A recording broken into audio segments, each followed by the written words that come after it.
Hi everybody, I'm Joe. And I'm Mary. And we're Book Buds. And today we have a new tag by Lecton, Reading from the Depths. He created the Philosophy of Reading book tag, and he also tagged us, so we are going to get into this right now. Yes. Let's start with question number 1. Okay. So what is your personal philosophy of reading? Like, how do you think about reading? What does reading mean to you? How does your reading life affect your non-reading life, etc.? Okay. So I read to be entertained. It's my favorite hobby, right? So I absolutely love it. I'm thinking about it all the time. Entertainment is the number one. If I could learn something as well, whether it be from a fiction book or from like a nonfiction book, I love memoirs, things like that, then that's a bonus. That's also something that I look forward to. Historical fiction I love. How does it affect my non-reading life? Sometimes it dictates like my schedule. Yeah. Because like I am always thinking about it, like how can I fit it in? You know, if I have some downtime here, I'm like, okay, so can I bring my book, or would that be weird? No, I'll listen to my audiobook. You know, or sometimes I will bring the physical book, and like it's always just a part of my everyday. So could in a it positive affect way non-reading life? A little bit. Okay. Yes. So I also enjoy like the escape, the entertainment, the relaxation. I just think it's such a wonderful thing for us to just detach, you know. But when I got to the question that says, does it affect my non-reading life? I was thinking about an experience I was having recently when reading, where like somebody was coughing a lot and there was like all this smoke in the air. And then I went somewhere where there was all this smoke in the air, and I was with somebody who was coughing, and I'm like, oh my God, they're going to have an asthma attack. And I started like getting extra paranoid in my real life because I was stressed about the characters in my book. So That's hilarious. Sometimes I'm in my books a little bit too much. You mean the character was going through an asthmatic type of situation? Yeah, it was bad. Yeah, it was stressful.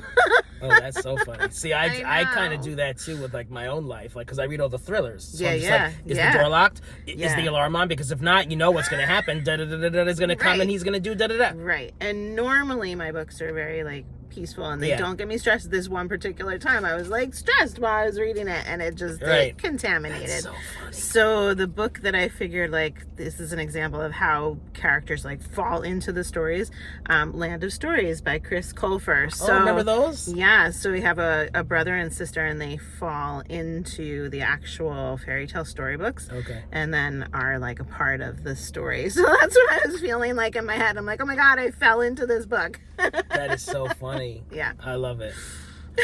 The book that I chose is just one that I love, a recent book that I just fell in love with, a fantasy, Neverwhere by Neil Gaiman. And it's great. It's set in the underground of the London trains and sewers. Yeah. And there's angels and floating markets and dangerous bridges and so many fun characters. So I love that one. That one made you so happy. Yeah. Okay, number 2. When did you first come to think of yourself as a reader? I'd say as a child. I mean, I was always reading, being read to, but I can remember very clearly summer reading time. And I feel like summer reading both was assigned from your school, but then also through your library. You know, when we would vacation, and even like the libraries where we would vacation would be doing summer reading. So I never felt like that was an assignment or a chore until maybe like high school. Honestly, high school, I thought it was a chore and I hated it. But when I was younger, I loved it. I loved having like the encouragement and the guidelines of doing summer reading, you know. And so I was thinking back to that time, and there was a book that I just pulled off of a shelf randomly. It was called Behind the Attic Wall by Sylvia Cassidy. Do you know this book? I feel like it sounds very familiar.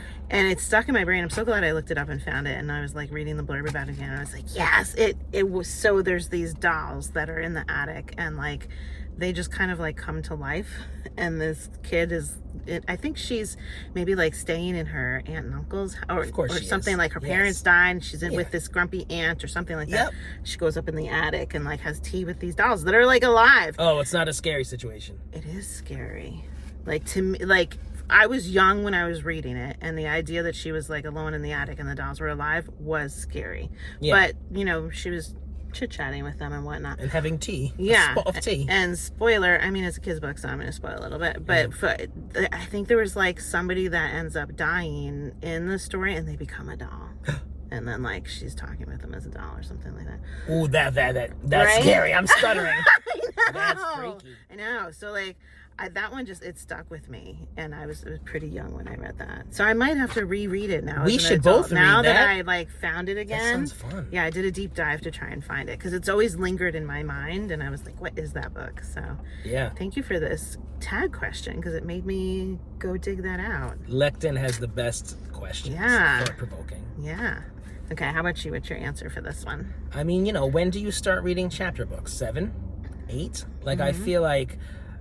So truly what happened is my mother brainwashed me and groomed me into loving reading. Like the way that she described it, it was like a magical world and you're going to love it. Like I just remember everything that she said about it. So there was no way I wasn't going to be a reader. But yeah, I just remember being so excited going to the library and like actually getting like books that like I can then read for myself. Like the little I can read books and the little chapter books. So yeah, ever since I was a little kid. And the book that I chose is a child's book as well, Shiloh. Okay. Do you know this book? I'm not sure. Is it a dog? Yes. Yeah. So this like broke a whole generation of kids' hearts.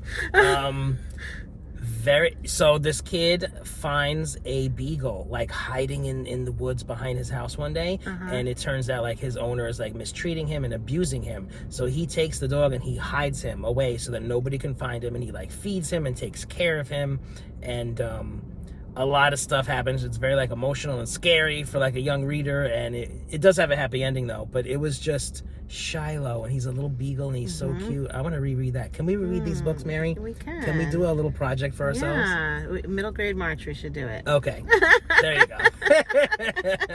I love it. Yep. All right, number 3. What are some goals or hopes that you have for your reading life?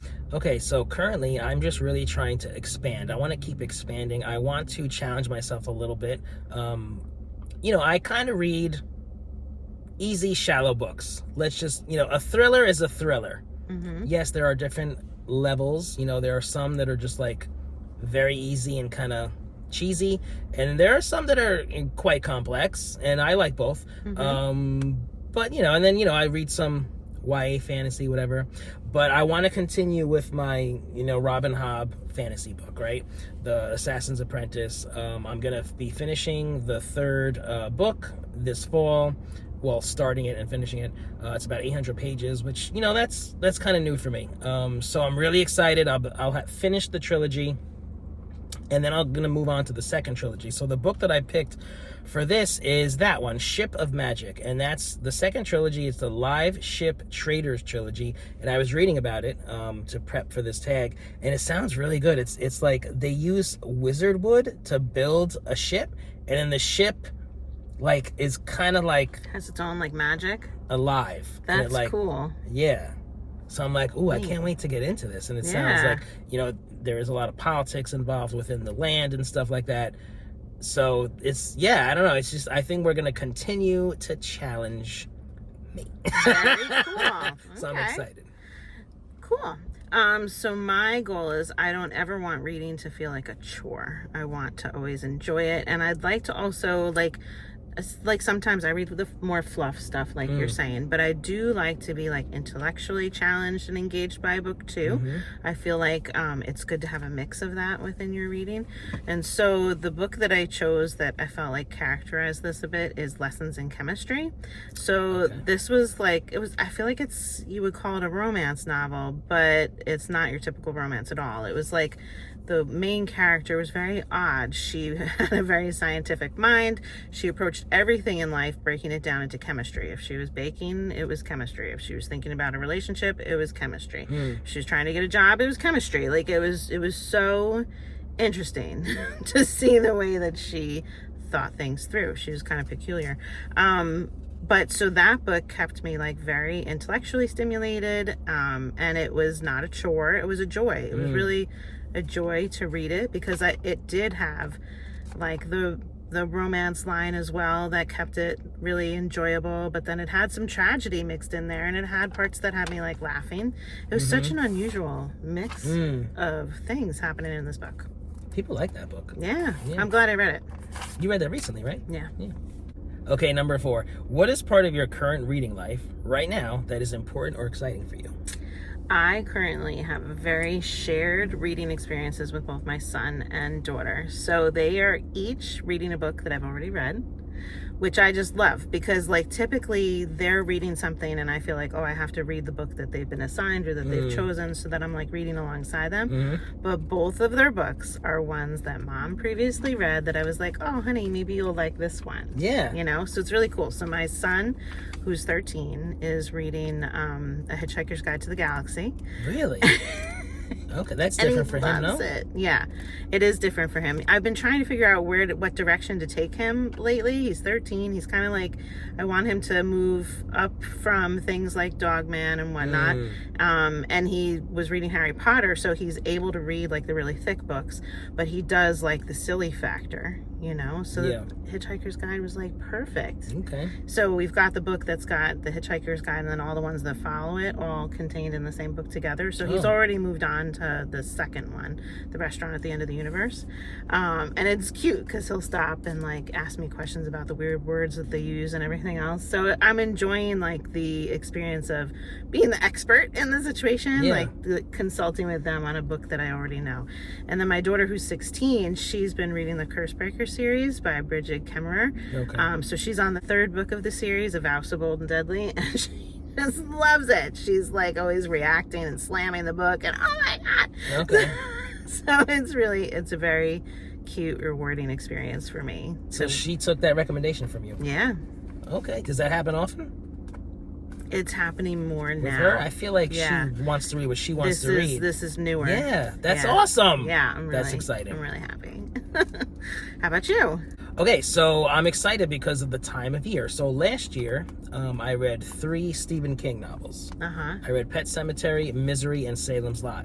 And it just I just felt really excited because, first of all, I love Halloween, and it really got me in the mood for spooky season. You know, that's my jam, right?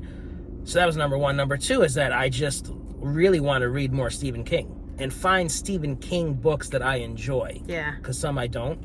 And those 3, mostly I enjoyed. Misery was my top. I loved Misery. Pet Sematary was amazing as well. Salem's Lot was my 3rd. So this year, I already have my books picked. Okay. I'm going to try to do 3 again. Why not? Yeah. I'm going to do Carrie. Okay. I think that's his first one. The Shining, which is a favorite movie of mine. I just absolutely love it. And Cujo. Okay. So I'm really excited. Awesome. To dive into these. I love it. Yeah. I hope you enjoy them again. Yes, I think I like these 3. Yeah. I like his older stuff, I think. Cool. All right, so now it's time to tag people. I'm going to tag Andrew's Wizardly Reads. And I'm going to tag Bookish Chaz. And An Erudite Adventure. And MJ at Reading This Life. Tag, you're it. Have fun with it, guys. If you're enjoying Book Buds, give us a thumbs up. And share us with your friends. And subscribe to our channel, Book Buds! Keep tagging Book Buds. I love watching these. Ah! I'll tag Andrew's Wizardly Reads. Weeds. People, I'm going to tag Andrew Wizardly Reads. Andrew's Wizardly Reads. Motherfucker. Do it again. Well, I'm going to tag Andrew's Wizardly Reads. Sorry. You can't get this out. And I'm sweating. I know, it's so hot. Hurry up. Okay. Book Buds! Very good. Get that air on! Oh. It's getting hot in here. God. So take off all your clothes. Hey!